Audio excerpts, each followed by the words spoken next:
Voilà. En question principale, je reconnais maintenant la chef du deuxième groupe d'opposition.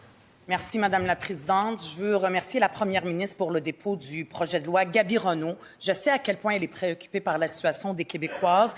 Ce matin, je veux lui parler d'une autre femme, Marie-Pierre Lefebvre, une jeune mère de famille qui a eu un accouchement catastrophique dans un hôpital de notre réseau public. Elle a été renvoyée 4 fois à la maison par manque de personnel à l'hôpital. Aujourd'hui, son bébé a un retard de développement moteur. C'est épouvantable, Madame la Présidente. Ça fait des années que la pénurie de personnel dure et des histoires d'horreur comme celle de cette mère et de son bébé se multiplient. C'est pas pour rien que l'état de nos services publics, c'est une des plus importantes préoccupations des Québécois aujourd'hui. Puis le bilan de la CAQ, c'est quoi? C'est des services publics qui tombent en ruine, puis un déficit historique. Tous les experts économiques le disent aujourd'hui. Soit on se dirige vers une austérité pire encore que les années libérales, soit on augmente les impôts. À Québec solidaire, notre choix est très clair. C'est pas vrai que la classe moyenne va subir l'austérité dans nos services publics qui tombent en ruine ou payer de l'impôt alors que tout coûte cher puis qu'ils doivent se priver à cause de la crise du coût de la vie. Un gouvernement de Québec solidaire a fait son choix. Nous, on irait chercher l'argent, une petite contribution de ceux et celles qui ont une fortune de 25 millions de dollars et plus pour nos services publics. Je pose ma question à la première ministre. Qu'est-ce qu'elle choisit? D'aller chercher l'argent chez les super riches pour financer nos services publics ou l'austérité? La réponse de la première ministre. Merci, Madame la Présidente. Écoutez, c'est tout à fait inacceptable ce qui est arrivé à cette dame, vraiment. Ça n'a pas lieu d'être, tout simplement. Et il faut prendre action de manière encore plus forte pour donner un meilleur accès aux Québécois au système de santé. Puis c'est ce qu'on a fait ces derniers temps et c'est ce qu'on va continuer à faire. On a notamment fait en sorte que 500 000 Québécois vont être associés à un groupe de médecine familiale ou à un médecin d'ici la fin juin. Ça, c'est capital. Puis on a déjà passé le cap du 250 000. Je n'ai pas les derniers chiffres, mais on avance à bon train vers cet objectif-là de 500 000 Québécois qui pourront avoir leur propre groupe de médecine familiale. On a aussi ouvert 17 cliniques d'IPS, 17 cliniques. Et notre objectif, c'est d'en ouvrir 23 d'ici 2028. Ça aussi, c'est une porte d'accès additionnelle qui va s'offrir aux Québécois pour avoir accès à des soins dans un délai raisonnable. Aussi, grâce à l'entente qu'on a signée avec la Fédération des médecins spécialistes, on va ouvrir 80 000 nouveaux rendez-vous, 80 000 nouvelles places pour des Québécois qui pourront rencontrer leurs médecins. Donc ça aussi, c'est un accès additionnel. Et le nombre de patients en attente d'une chirurgie depuis plus d'1 an est passé de 22 000 à 4 000.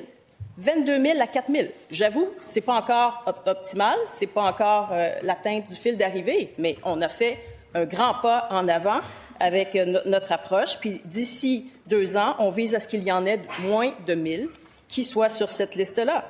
D'ici 2 ans aussi, on veut réduire le nombre de patients en attente d'une chirurgie oncologique. Fait que, bref, Madame la Présidente, on agit sur tous les fronts. Première complémentaire. Madame la Présidente, cette mère de famille a été renvoyée chez elle, puis elle n'est pas la seule par manque de personnel. Comment est-ce qu'elle va faire ça, inventer du personnel comme ça? L'argent ne pousse pas dans les arbres. En ce moment, il y a une inéquité incroyable. Il y a une injustice de notre système. La majorité des Québécois s'appauvrissent pendant qu'une petite minorité s'enrichit. Qu'est-ce qu'elle va faire? Encore plus d'austérité dans notre système de santé, dans nos écoles, ou aller chercher l'argent chez les super riches, les 25 millions de dollars et plus? Qu'est-ce qu'elle choisit? Est-ce qu'elle accepte d'aller chercher l'argent? La réponse de la première ministre. Oui, merci, Madame la Présidente. Bien, je salue le fait qu'effectivement, l'argent ne pousse pas dans les arbres, parce que parfois, c'est l'impression qu'on a en écoutant les propositions de votre parti politique. Mais toujours est-il que nous, on prend action. On agit dans le concret. Et je pense qu'il faut effectivement agir de manière encore plus déterminée, parce que cet accès-là, il est crucial pour de nombreux Québécois, de nombreuses Québécoises. Notre priorité, bien sûr, c'est pas d'augmenter les impôts. C'est d'améliorer l'efficacité de l'État, c'est d'améliorer l'efficacité du système de santé. Et dans le cadre de la campagne, puis je l'ai redit aussi dans le cadre du discours inaugural, on va innover notamment sur l'accès des Québécois aux médecins, notamment via des consultations virtuelles plus nombreuses. Deuxième complémentaire. Madame la Présidente, la question, c'est sur l'état de nos services publics. Ça, c'est un exemple. Il y a le système de santé qui tombe en ruine. C'est pas mieux aussi pour les écoles. Il y a la FAE, des enseignantes qui sont dehors. Tout est à réparer. On s'en va dans un mur. Il n'y a pas 36 000 solutions, les économistes nous le disent. Soit on augmente les impôts pour augmenter les revenus, soit on continue dans l'austérité en réduisant les dépenses. C'est vers ça qu'on s'en va. Les Québécois et Québécoises, même des gens qui votent pour la CAQ, selon un dernier sondage, disent qu'ils sont d'accord d'aller taxer les ultra-riches, les 25 millions de dollars et plus. La réponse de la première ministre. Merci, Madame la Présidente. Bien, c'est sûr que cet argent-là, à investir dans les services publics, il faut qu'il vienne de quelque part. Puis dans notre cas, notre vision, c'est qu'il vienne d'une croissance économique, justement de la création et du développement d'entreprises qui vont générer des retombées pour le gouvernement. Puis ça va nous permettre d'investir dans les services publics, que ce soit en santé, que ce soit en éducation ou encore dans les routes. Ça prend cette source-là pour pouvoir investir. Sinon, on roule à vide. C'est pas possible de rouler à vide. C'est peut-être possible 1 année ou 2 ans, mais après ça, c'est fatal. Parce que ça réduit l'équilibre budgétaire. Alors, il faut avoir une croissance économique notable pour pouvoir investir ensuite dans les services publics. Puis les Québécois méritent bien ça, des services publics de meilleure qualité en santé, en éducation, puis dans les infrastructures. En question principale, je reconnais maintenant le député de Gouin. Madame la Présidente, durant sa course à la chefferie, la première ministre a fait une promesse importante. Elle a promis de protéger les services aux élèves dans les écoles en indexant les budgets de l'éducation à l'inflation. C'est pas pire comme idée, sauf que ça commence bien mal. Selon les règles budgétaires que fait circuler la ministre de l'Éducation, l'an prochain, les budgets pour les élèves en difficulté et pour l'aide alimentaire vont augmenter, tenez-vous bien, de 1,57 %. La prévision d'inflation, c'est 2,3 %. Comment est-ce que la CAQ peut justifier ça? Investir moins que l'inflation, ça veut dire des coupures. Investir moins que l'inflation, ça veut dire moins de services pour les enfants. Puis dans le cas de l'aide alimentaire, investir moins que l'inflation, ça veut dire moins de nourriture, moins de collations pour nos enfants à l'école. Ma question pour la première ministre, comment on se sent la première fois qu'on brise une promesse? La réponse de la ministre de l'Éducation.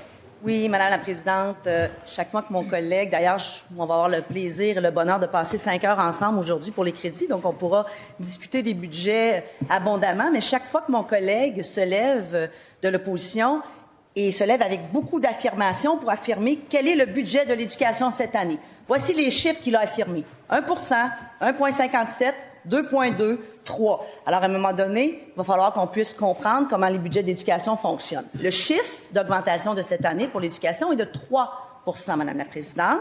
Les coûts de maintien de service sont de 2 On pourra discuter avec abondance des règles de calcul. Donc, on couvre amplement les coûts de maintien de service, à l'intérieur desquels l'inflation est calculée, la clientèle et toutes sortes de paramètres. Maintenant, si on parle de l'aide alimentaire, Madame la Présidente, il y a plus d'aide alimentaire au Québec que celle qui est transférée à travers les règles budgétaires. Il y a une portion à travers les règles budgétaires. Il y a une portion qui est donnée à plusieurs organismes, comme le Club des petits déjeuners, la cantine. Il y a des appels de projets qui sont faits. C'est plus de 90 millions qui a été dépensé cette année pour l'aide alimentaire. Donc, on a investi massivement en alimentaire, et ça compte pas l'aide que ma collègue fait aux services sociaux. Première complémentaire. Si la ministre de l'Éducation soutient que l'enveloppe de son ministère pour l'aide alimentaire va augmenter de plus que l'inflation, je l'invite à en informer cette Assemblée et à nous donner le chiffre précis. Parce que c'est très clair dans les règles budgétaires qu'elle fait circuler que son enveloppe d'aide alimentaire va augmenter moins que l'inflation. La première ministre a promis précisément le contraire. Est-ce que la ministre de l'Éducation va respecter la consigne de sa patronne? La réponse de la ministre. Le budget de l'éducation cette année, Madame la Présidente, augmente de 3 Page F60 du budget de mon collègue des Finances. F60, 3 Ça, c'est indéniable. C'était indéniable quand dans mon collègue de l'opposition disait que c'était 1 C'était indéniable quand mon collègue de l'opposition disait que c'était 2,2 et c'est encore plus indéniable quand il prétend que c'est 1,57. Maintenant, l'aide alimentaire, l'aide de cette année, c'est 96 millions que l'on dédie. Une portion est transférée par des règles comptables.